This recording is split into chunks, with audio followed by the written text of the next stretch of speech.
titignan ang resulta sa Lipa, titignan ang resulta sa lalawigan ng Batangas.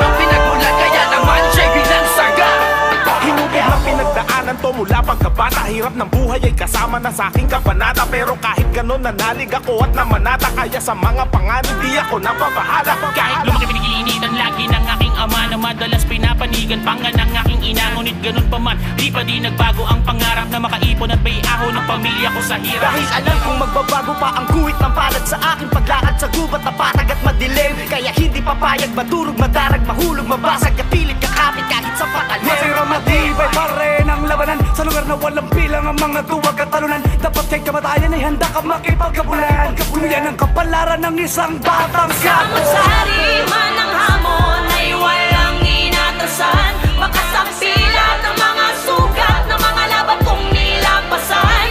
At sa kabila ng mga hirap at masakit ako ay nasanay sa mundong magulot maingay. Matitira lamang ay mga matibay. Mga humarang ay pinakpakan, di lang basta-basta inambahan.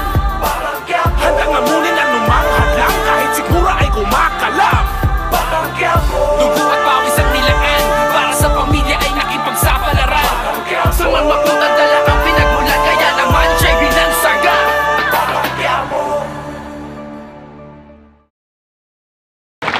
At hindi yan.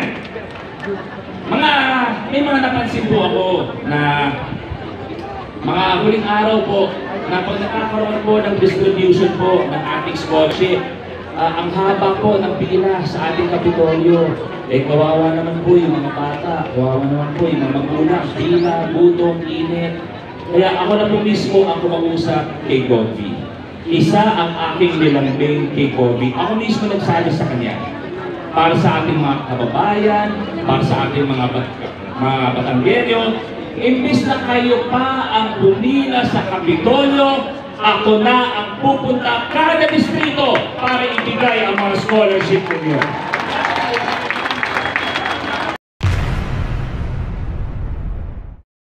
Kaya para sa akin ako'y salimpusan lang din eh. Alam ko rin nyo, mahigit 33 years na tayo magkasama, mahigit 16 na halalan na ang napagsamahan natin at ito'y magiging pang-17. At ako ngayon ay hindi kandidato. Sa totoo lang, ang aking asawa ay walang pwesto ngayon yan. Si Lucky ay hindi din nakaupo sa gobyerno ngayon yan. Ang aking anak na si Ryan ay hindi rin nakaupo sa gobyerno.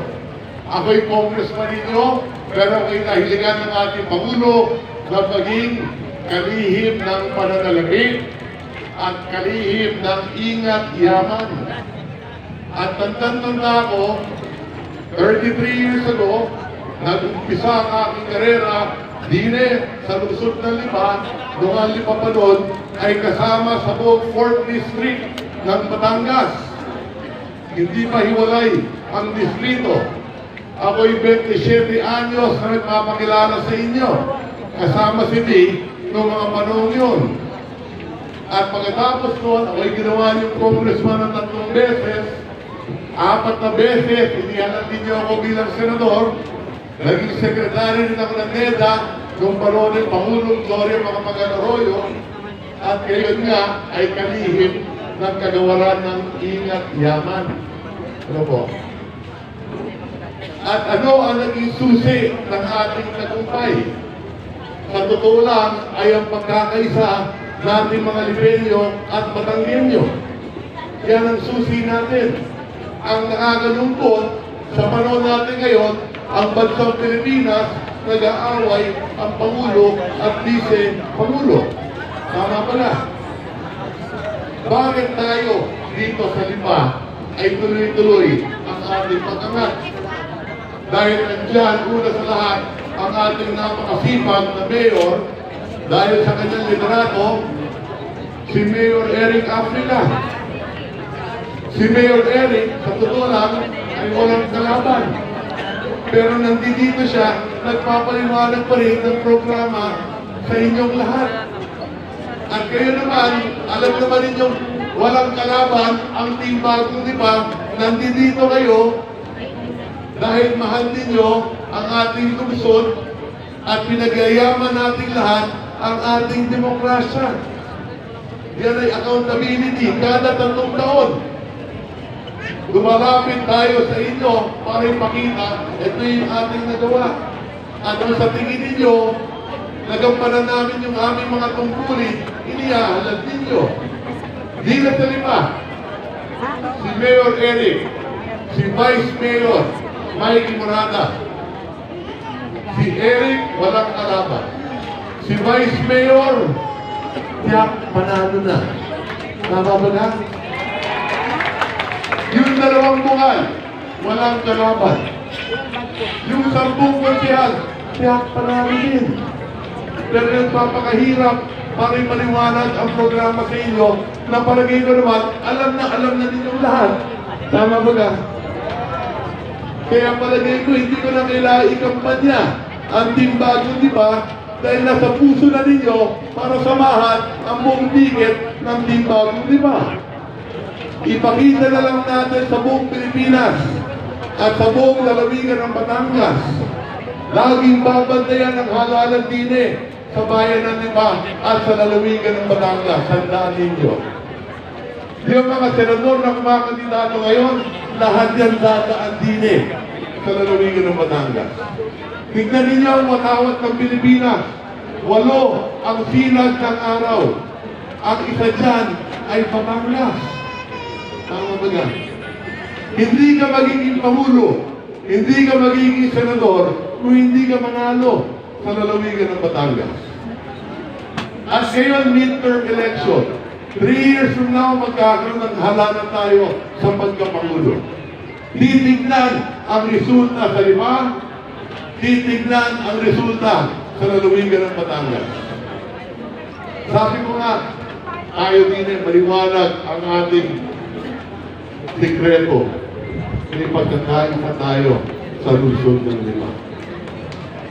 Tayo sa Batangas, naniniwala ako, may pagkakaisa din tayo mga Batanggenyo. Ang aking asawa, kailangan ko pa bang ipagkampanya sa inyo? Yan ay sumuk na ninyo. Mayor, Governor, iiklihan ko na lang at alam kong umuulan na at kanina pa kayo nandito. Ako'y nagpapasalamat sa oras na ibinigay ninyo. Ang pakiusap ko na lang, pwede bagang si Lucky. Lahat ng bumoto kay Lee, iboto na rin si Lucky. Pwede bagang? Narinig na ninyo ang kanilang programa.